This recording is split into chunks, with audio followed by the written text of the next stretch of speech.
Hello, and welcome back to Two Phase Tuesdays. I'm your host, Lucas Beran, and it is great to be back. First, I want to start with a brief apology for missing last month's episode.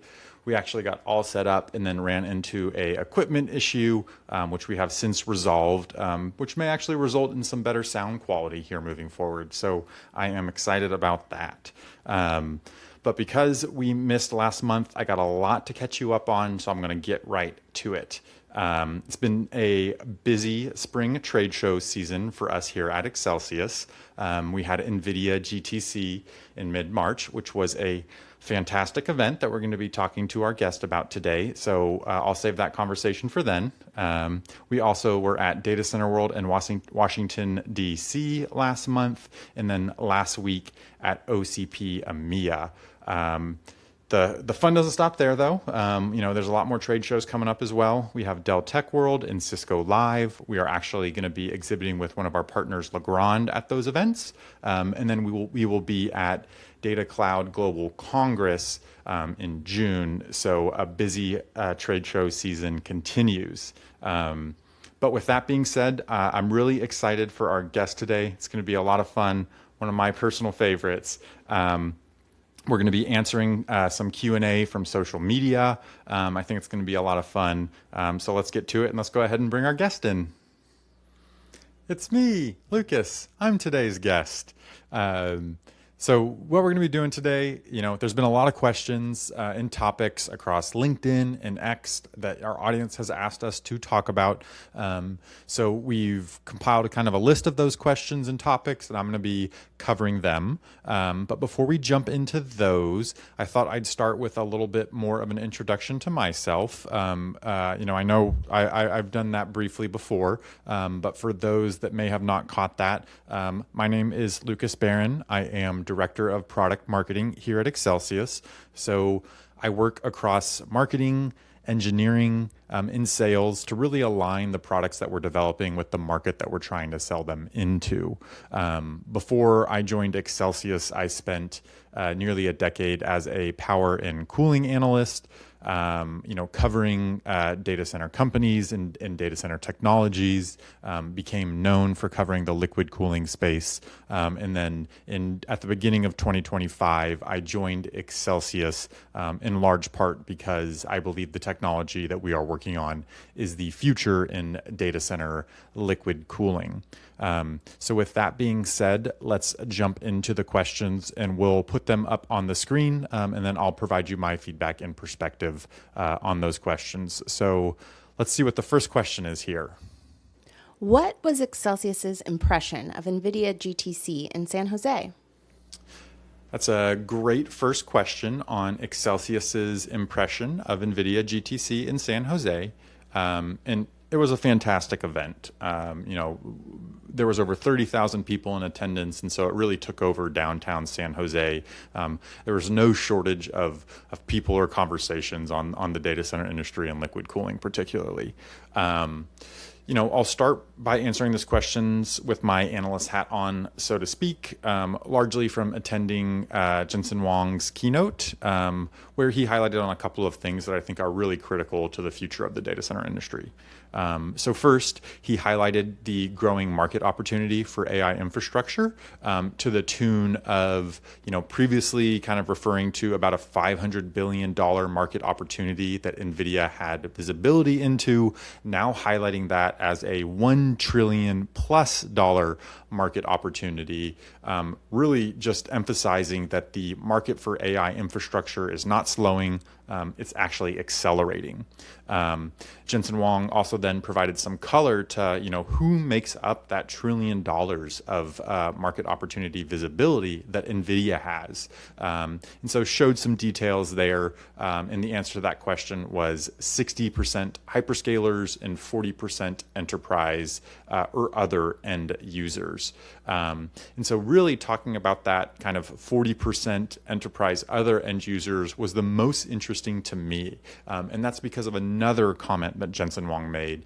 And that really is that the inference inflection point is here.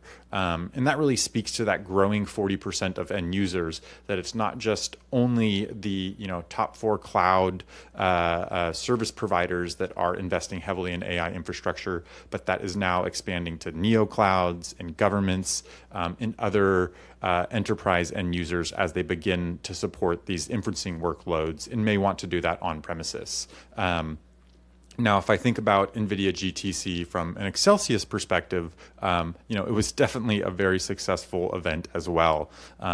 We had phenomenal booth traffic, kept us very busy, in addition to a significant number of meetings at GTC and at local headquarters in the area. And then it was actually really fun. We even had some, software developers not really focused on the physical infrastructure side of the house, visit some of our stuff and highlight how surprised they were that two-phase wasn't already the standard in data center liquid cooling.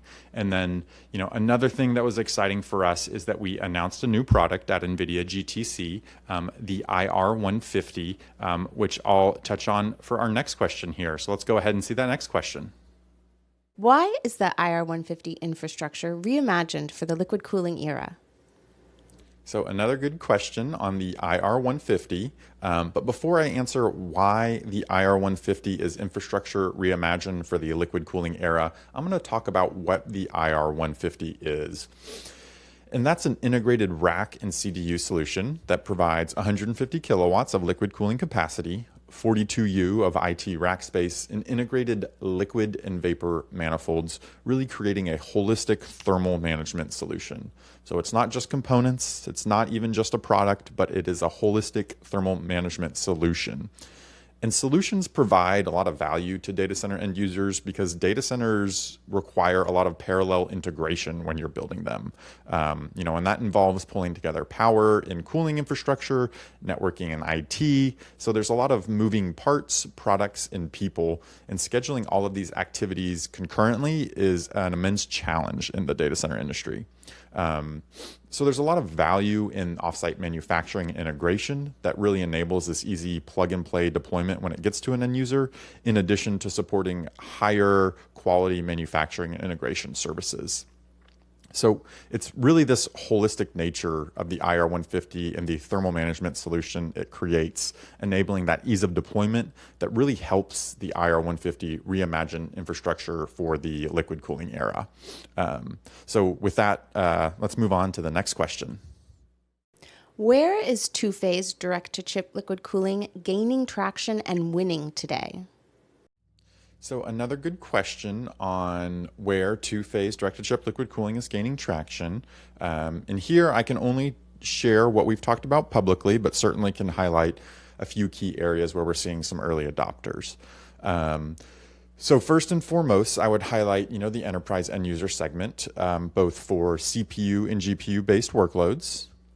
I would kind of hone in on the finance group of end users there, and specifically HFTs or high frequency traders, based on their cooling requirements from overclocking CPUs. The next segment of end users I would highlight is colocation, and we've certainly been pretty public about working with a number of colocation facilities, notably Global Switch with their Liquid Lab in London, IM data centers down in Miami, and then Equinix in Northern Virginia. And then lastly, we've been doing a lot of work with neoclouds and hyperscalers, predominantly on proof of concepts, but also working with some of those end users on scaling two-phase direct-to-chip liquid cooling technology in the near term. So a lot of excitement there. Certainly, a lot of the work we are doing is paving the road for a lot of two-phase adoption to come in the short to medium term timeframe. So exciting developments to come there for sure. What is Accelsius's take on recent M&A in the data center cooling space? So great question, and one that I am very excited to talk about. And for those that may not know, there were two very notable acquisitions in the data center liquid cooling space recently. Recently, Ecolab has announced the acquisition of Cool IT for just under $5 billion. And Eaton has announced and closed the acquisition of Boyd for $9.5 billion. So, these two acquisitions are certainly something that Accelsius is largely excited about. And the reason for that is for two things. And so first, it really highlights the growing value and criticality of liquid cooling infrastructure in the AI factory era. Liquid cooling is a required technology, a technology that enables, these AI processors to work and support the AI workloads running on these chips. And then number two, it really highlights co-design as a requirement for the future of these AI factories. And this creates a great opportunity for Accelsius to work with our Series B investment partners, Johnson Controls and Legrand, to really develop holistic power and thermal management infrastructure. So, in short, when I think about this question from an Accelsius's perspective, it really, validates the journey we are on here at Accelsius, and just highlights that liquid cooling is a technology that is bringing a lot of value to the data center industry. So excited to play our part, as a vendor in this space. Are two-phase solutions scalable for larger deployments? And what about for wider market adoption? This is another good question because this is one we actually do see and hear from end users, have some reservations about the scalability of two-phase direct-to-chip liquid cooling technology. So I actually personally did some work to kind of counteract this myth, working with Jacobs Engineering to develop a reference design and TCO comparison for single-phase direct-to-chip liquid cooling technology and two-phase direct-to-chip liquid cooling technology. So ultimately, kind of the work we did there was develop a single-phase direct-to-chip liquid cooling facility reference design, and then a two-phase direct-to-chip liquid cooling facility reference design, really to kind of just compare and contrast what are the differences between the two different technologies and how you construct a at-scale data center facility. What happens from a cost and comparison perspective as well. And so we've shared a lot of that work already. We can link some of that work in the comments, including another presentation I did on the Jacobs TCO reference, so I don't have to talk about it here in much more detail, but we'll put that in the comments so you can explore that analysis in more detail. And then really the second kind of part about this question, really about wider market adoption for two-phase. I've talked a bit about this on recent episodes, but just kind of to recap there, for me, 2025 was really the year of proof of concepts for two-phase direct-to-chip liquid cooling technology and Accelsius, where we were shipping a number of these systems out to end users to really demonstrate the capabilities of the technology, allow those end users and partners to gather data on the technology. Now in 2026, kind of seeing the market shift a little bit to some of that early adopter timeframe. Certainly a lot of proof of concepts continuing to go out the door, but starting to see some of those early adopters move to scale, with the technology. And then, as we continue to look into the future, with those proof of concepts continuing, seeing that market adoption spread even further in that 2027 to 2028 timeframe to become a little bit more of a wider accepted technology. So certainly, things are ramping quite quickly, alongside the incredible growth that's happening in the data center industry. But exciting things to come in terms of, that two-phase acceptance and adoption, right around the corner over the next year or two. Does Accelsius's fluid use PFAS? So a question on PFAS, and one that I could really talk about for the entire length of this episode, so I'm going to try and not do that. But really, when it comes to PFAS, I'd start with just highlighting that, we use refrigerants in our system as a component of our system. We are not a refrigerant manufacturer. So, to get the whole story, the, best level of education, I would certainly encourage you to reach out to a company like a Chemours or a Honeywell who manufacture these refrigerants directly. But nonetheless, still happy to provide my perspective here. And that really starts with that not all PFAS are created equal. And so PFAS is a broad category of chemicals. With on one end, you have solid PFAS that carry high molecular weights. They can be extremely persistent in the environment, as well as bioaccumulate in organisms. And so these are the types of PFAS that really gave, PFAS that forever chemical name. In contrast, we use, refrigerants or low molecular weight liquid and gaseous PFAS materials. These are more modern, so they have a low GWP or global warming potential, and then near zero ozone depletion potential. Breaking down in a matter of days or weeks in the atmosphere, not years. So that life cycle reality plays a really important part from my perspective on PFAS. On the other end of things, the closed loop design and responsible management of our system certainly comes into play, because this is a closed loop design. So none of that refrigerant is intended to leak and get into the atmosphere. And of course, we are using leak detection and mitigation techniques to help ensure that that happens in most scenarios. And then, there are strict end of life recapture and recycling protocols so that, when one of our systems is end of life, recapture all the refrigerant in that system, for proper recycling of it after it's done. Lastly, I do want to touch on some of the work that we were doing on PFAS-free refrigerants in the future, and certainly this is a very exciting space. We were actually just at OCP EMEA, as I previously mentioned last week, highlighting some work we are doing there with SKI on a PFAS-free refrigerant, that we've already tested. And so, I think the future of refrigerants is very exciting with a number of companies working on PFAS-free alternatives. Very exciting times ahead in the PFAS-free refrigerant space.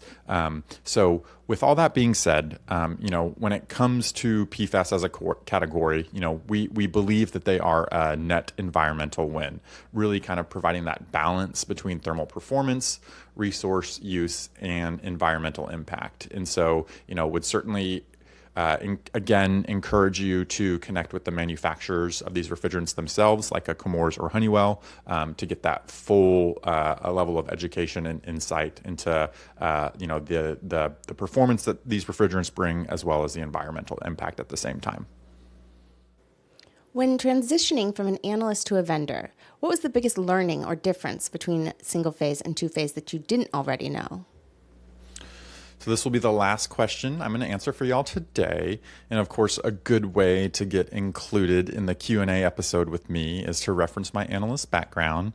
And so this one was really about kind of the biggest learnings or differences between single phase and two phase, that I realized after joining the vendor community. And so for me, that answer is fluid maintenance. And really kind of on both ends, on single phase and two phase, what went into fluid maintenance did not align with my expectations. So starting with single phase, which utilizes PG25, which is propylene glycol, 25%, 75% water, or deionized water.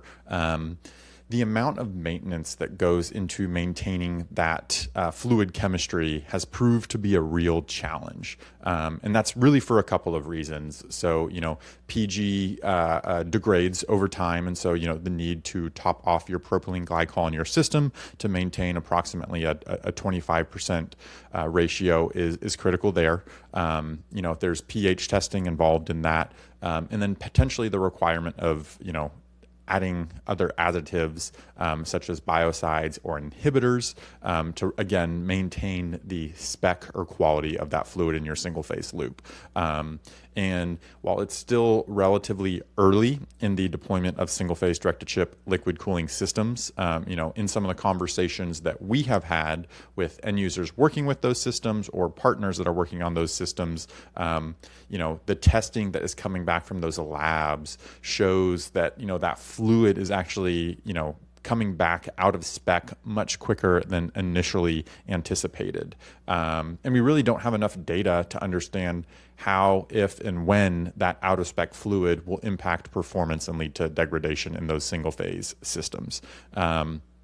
And then, on the two-phase fluid side of the house, I think that's really become one of the more, I'll say, magical aspects of two-phase direct-to-chip liquid cooling, is that essentially the fluid is designed and the system is designed to last the life of the fluid. So, the real answer is that, when it comes to two-phase direct-to-chip liquid cooling, there is no maintenance associated with it, which is phenomenal characteristic of two-phase direct-to-chip liquid cooling in comparison to single-phase. So with that, that's going to be all the questions that I cover. So we'll go ahead and turn it back over to the host to close out this episode. But thanks so much for spending some time with me today. As always, thanks for tuning in, and especially today, putting up with just me exclusively.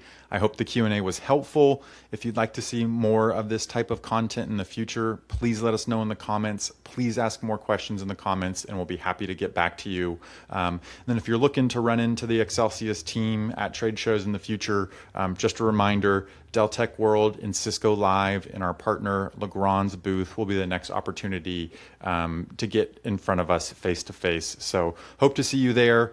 And until next time, y'all take care. Thanks now.